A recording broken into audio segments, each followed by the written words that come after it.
Thank you very much for the introduction, and thank you for the invitation and the opportunity to speak here. It's a great pleasure for me. First time I'm participating in this international meeting on Lorentzian geometry. And this is a topic from GR and string theory, I would say. And to start with, I'll briefly recap on the initial value problem for Einstein's equation that was already addressed in the talk by Armando. So pick some manifold M and a pair GK of Riemannian metric on M and the symmetric 2 tensor, which satisfies the constraint equations here. So the scalar curvature of G minus the norm of K squared plus trace of K squared is 0. And also you want the divergence of K minus the differential of the trace of K to be vanishing. These are the so-called constraint equations. And once you have them satisfied, then you find a maximal globally hyperbolic Lorentz manifold, which is unique up to isometry, and which solves Einstein's vacuum equation, which is the rigid tensor minus 1/2 times the scalar curvature times H is 0. And it's compatible with G and K via an embedding from M to M tilde, such that the pullback of H along the embedding is just G, and such that I of M is a Cauchy hypersurface in M tilde, and the second fundamental form of this Cauchy hypersurface is under the pullback exactly equal to K. So you can really think of G as being the metric at some time and K as being the time derivative of the metric at some time. And assuming this and assuming that these constraint equations hold, you get a unique solution of the Einstein equation up to isometry, a unique maximal one. And there is a natural question, before I continue, such a development is called a maximally globally hyperbolic development, MGHD for short. And there is a natural question related to that, namely the question of nonlinear stability. So the question is, given such a maximal globally hyperbolic development of some initial data, is it stable on the small perturbations of the initial data in the sense that the corresponding evolution stays close to the given one for all time, to speak? There are plenty of results on this. Let me just mention a few of them. So Friedrich, the celebrated work of Christodoulou and Kleinemann, Ringström, Lindner, Liansky, Hinz-Vasi, and this is, of course, not. There's a vast list of literature on that subject, so I don't have the time to recap on that. Instead, I just want to come right into the setting that I'm working in. And this is a setting of string theory where one considers high-dimensional spacetimes, M hat, and metric H hat on it. And the usual background models on these product spacetimes are also product metrics, H bar plus a G RF.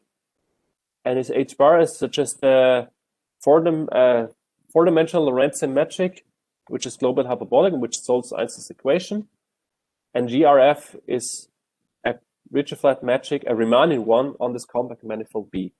And in this setting here, we take B to be a flat metric on the torus. And once you start with the flat metric of the torus, it's kind of convenient to assume by simplicity some symmetry. And since the torus has a quite large symmetry group, you can just make the ansatz, well, your solution should be invariant under the isometry group of the torus. Such metrics are Kaluza-Klein metrics. And here's how they look like. So consider such an H hat, which is a Kaluza-Klein metric. Then you can write it with respect to such a product frame into a part H bar, which is just a Lorentzian metric on M tilde on a four-dimensional spacetime. Then you have an RQ-valid one form A, which captures the off-diagonal terms. And then there is also a family of positive definite symmetric matrices, which depends on M tilde.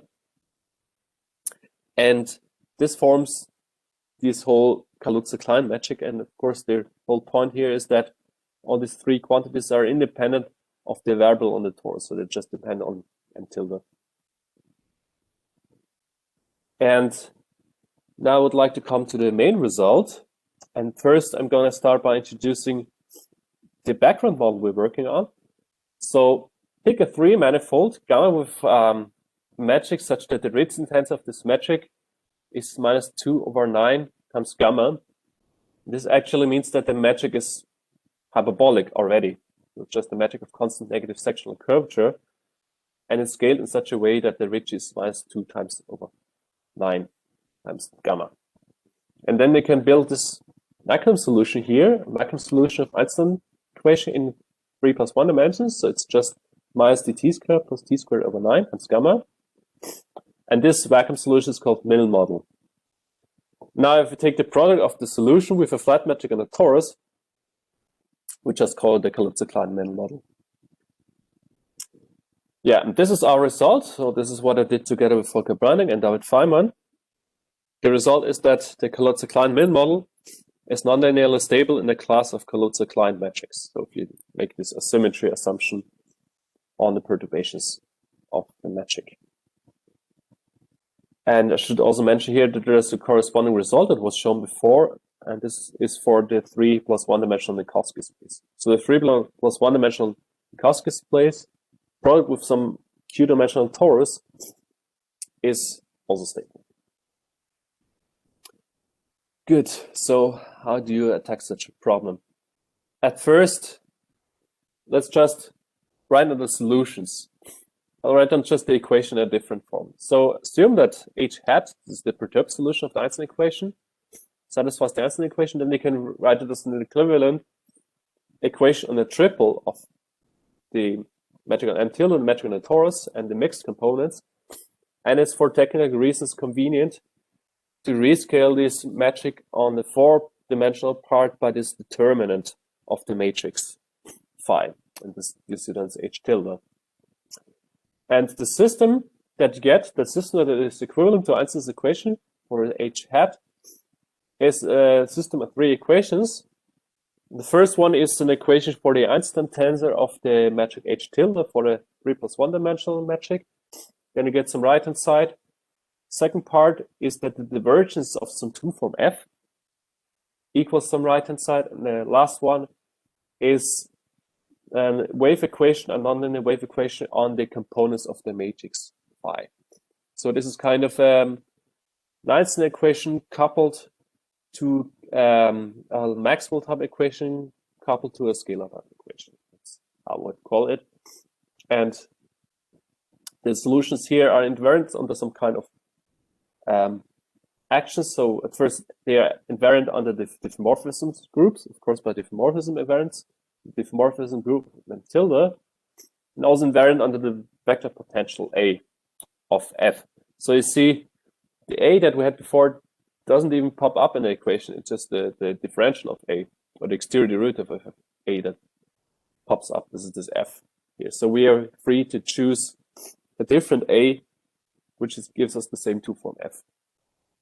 And the question is, what is the right choice for fixing this gauge? Yeah. For this, let us split up a little bit further. So we have now, let's recall, we have 3 + 1 dimensional part with a matrix part, and we have this 1 form, the 2 form even. And so let's look at the 3 + 1 dimensional geometry first. Then we assume we have a time function tau, and this gives us, by the ADM ansatz, a splitting of this Lorentzian metric. And this gives us a splitting into 3 objects here. The first, we have a Laplace function, so this is the function in front of the tau squared. Then there's a shift vector, which is a vector on the manifold M, which is time dependent. And at last, we have the family of induced metrics on these time slices, on the level sets of these time functions. Yeah, and you see that I made a special choice for the parameter in which the tau is lying. It's between -infinity and 0, and there is a special reason for that we see later. Now, you don't only decompose the geometry, you also decompose the vector potential. You can also use the time function to decompose it into a part which goes in the time direction. This is parameterized by this phi here, or by this psi rather. And then you also have a family of evolving 1 forms on the manifold M only. And now you again want to rewrite the whole system in terms of this data that we introduce now. But now here we have to make some choices. We have to make choices with the gauge, as I said. And the first choice is, this is the choice that you assume that the spatial slices to the level sets that they have constant mean curvature. This is the constant mean curvature gauge. And this kind of gauge fixes, so to speak, the time function, and it fixes its level sets at the same time. And here you see tau for the background is -3 times t to the -1, which for the background goes between -infinity and 0. That's when we make the choice also here.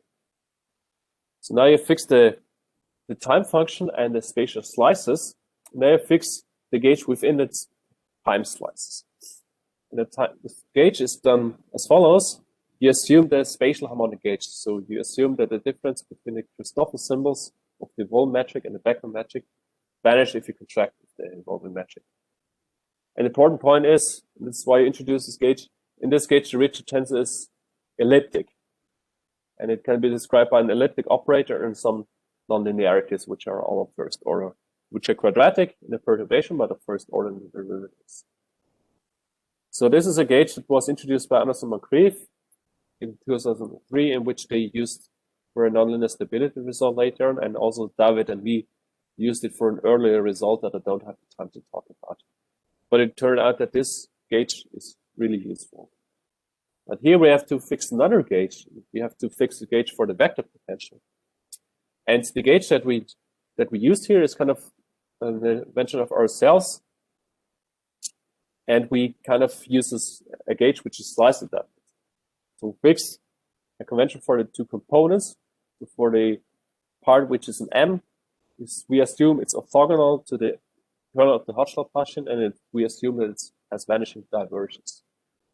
And for the time component, for the function, in front of each tau, we assume that this has vanishing integral. Now for these gauge assumptions, you get an elliptic hyperbolic system, which has well post initial value problem. So this is very nice. I'll give you in a minute the equations. You first have to rescale in space and time, and then you get these quantities g, sigma, and an x, and you also rescale the time function in a certain way, and you get this time big T. And now let me, for the background, you have some special values. You see sigma is 0, x is sigma, x is 0, n is constant, and g is constant. Here is a system. You have 4 evolution equations. So these are hyperbolic evolution equations on g, sigma, omega, and phi. And then coupled to this, you have 3 elliptic equations. So it's kind of a big system. But now you have seen it once, and there are lots of error terms that you don't really want to see on. It's really a huge thing. And in order to analyze that system, you see, if I go back for a second, you see there are some elliptic operators appearing in, like, basically all in the 4 evolution equations. There are some elliptic operators appearing, and these elliptic operators are used to construct some energies which are basically equivalent to some Sobolev norms of the quantities and of time derivatives of the quantities. And then you cook up a total energy, and the key point is that as long as the energy is small, that means as long as you're close to the background, you get a nice estimate. So if you take the time derivative of the energy, you get -2 alpha times the energy plus some higher order term. And this gives the exponential convergence of the energy, and hence it also gives you some exponential convergence for some quantities, in particular g and sigma and phi.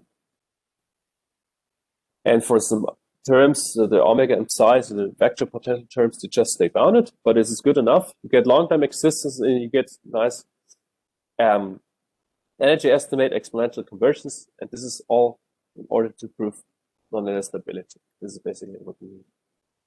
Just a brief comment. I think my time is already over. A brief comment on what you use. Use the evolution equations, of course.